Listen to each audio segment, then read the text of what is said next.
Student, welcome back to my channel M achievement. आज हम consumption function के बारे में पढ़ेंगे, that is C is equals to functional relationship between income. इसको हम प्रोपेंसिटी टू कंज्यूम भी बोलते हैं। Consumption function refers to functional relationship between consumption and national income. Consumption function क्या बताता है student? Functional relationship between consumption and income के बीच में। अब यहाँ पे स्टूडेंट कंजम्पशन शेड्यूल दिया हुआ है। कंजम्पशन शेड्यूल में अगर हम देखें तो वाई रिप्रेजेंट्स इनकम, वाई हमको इनकम बताता है एंड सी हमको कंजम्पशन बताता है। पहले क्या है income, zero, and zero level पे हमारी कंजम्पशन कितनी है 40। अब स्टूडेंट क्वेश्चन ये अराइज होता है कि अगर इनकम जीरो है तो कंजम्पशन कैसे होगा? Yes students, zero level of income में भी सम कंजम्पशन, कुछ तो कंजम्पशन होगा ही।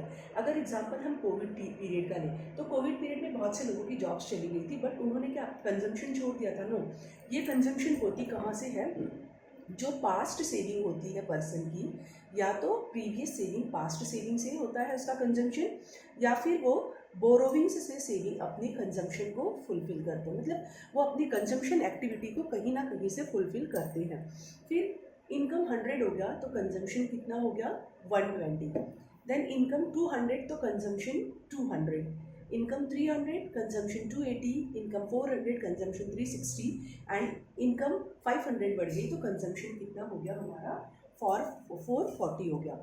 अब स्टूडेंट अगर इस शेड्यूल में हम देखें तो ये जीरो लेवल ऑफ इनकम पे 40 कंजम्पशन एंड 100 इनकम पे 120 कंजम्पशन। कहने का मतलब यहाँ पे कोई सेविंग नहीं है। यहाँ पे क्या शो कर रहा है ये दो point? Y is lesser than consumption, that is income is lesser than consumption.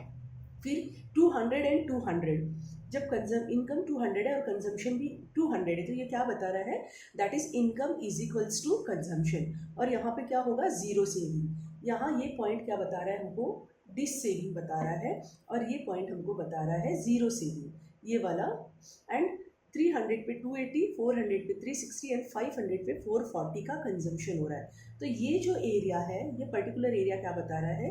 Income is greater than consumption. और जब इनकम कंजम्पशन से ज़्यादा होगा तो वो पॉइंट हमको क्या बताएगा? सेविंग बताएगा। अब इस शेड्यूल को हम यहाँ ग्राफ पे देखने वाले हैं। ग्राफ पे हमने एक्स एक्सिस पे इनकम लिया है एंड वाई एक्सिस पे हमने कंजम्पशन लिया है। ये हमने ओ लिखा यहाँ पे, और ये जो एक स्ट्रेट लाइन है दैट इज ये इनकम का कर्व है, और ये सी सी हमारा कंजम्पशन कर्व है। अब सी सी कर्व इनकम कर्व को पॉइंट ई पे इंटरसेक्ट कर रहा है।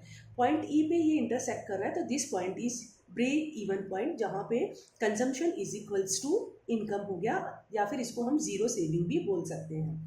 अब इसके बिफोर जो पॉइंट है दैट इज ब्रेक इवन के पॉइंट बिफोर जो भी पॉइंट आ रहा है, अगर हम सी ओ ई इस एरिया की बात करें, जिसको शैडो एरिया में थोड़ा सा रिप्रेजेंट कर दिया है, तो सी ओ ई हमको क्या शो कर रहा है? That income is lesser than consumption. मतलब यहाँ पे क्या आ रहा है? डिस सेविंग आ रहा है। फिर ब्रेक इवन पॉइंट के बियॉन्ड अगर हम बात करें तो ये पर्टिकुलर एरिया, ये क्या हमको दिखा रहा है? सेविंग दिखा रहा है। ये चीज़ हम यहाँ शेड्यूल में भी देख सकते हैं। अब जो इम्पोर्टेंट ऑब्जर्वेशंस आने वाले हैं इस शेड्यूल से और ग्राफ से, वो क्या है? Starting point of consumption curve. Consumption curve का स्टार्टिंग पॉइंट क्या है? तो कंजम्पशन कर्व का स्टार्टिंग पॉइंट क्या है स्टूडेंट? सी है, एंड इट इज़ पॉजिटिव। ये क्या है? पॉजिटिव है। क्यों पॉजिटिव? दैट इज हम इसको सेकेंड पॉइंट में देखेंगे, slope of consumption curve. Slope of consumption curve क्या है? पॉजिटिव है। क्यों पॉजिटिव है? क्योंकि जैसे जैसे इनकम हमारी बढ़ रही है, कंजम्पशन भी क्या हो रहा है? बढ़ता जा रहा है। देन थर्ड पॉइंट हमको क्या बता रहा है? Income is less than consumption. Income is less than consumption, यहाँ पे क्या है? Y is lesser than C.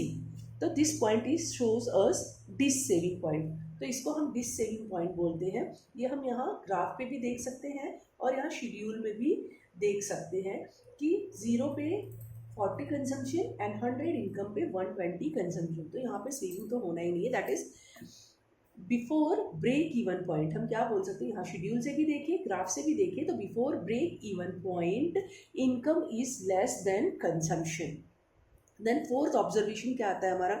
Break even point, that is C is equals to Y, consumption is equals to income and zero saving। यहाँ पे क्या हो गया, consumption is equals to income के हो गया, और यहाँ पे सेविंग क्या होगी हमारी, जीरो हो गई।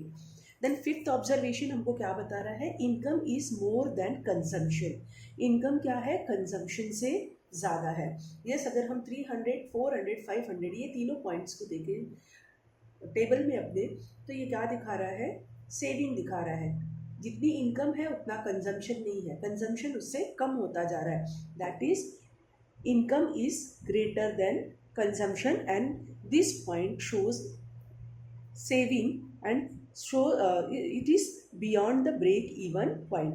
और ये point हमको कहाँ पे दिखाई पड़ता है, break even point पे।